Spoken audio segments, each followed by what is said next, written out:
Terekam CCTV, detik-detik pencuri motor di Palembang ancam tembak pemilik kos yang pergoki aksinya. Seorang pencuri motor di Palembang, Sumsel tak segan mengancam akan menembak pemilik kos yang memergoki aksinya, Senin tanggal 8 September tahun 2024 sekitar pukul 4.16 waktu Indonesia Barat dini hari.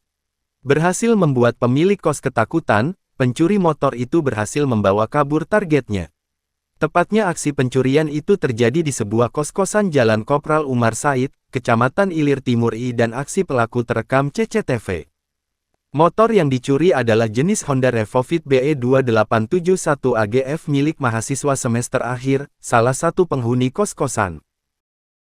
Terlihat di rekaman CCTV, mulanya pelaku berjaket merah mengendap-endap masuk dan merusak gembok pagar kos-kosan. Ketika masuk dan hendak merusak kontak kunci pemilik kosan memergoki yang membuat pelaku kabur.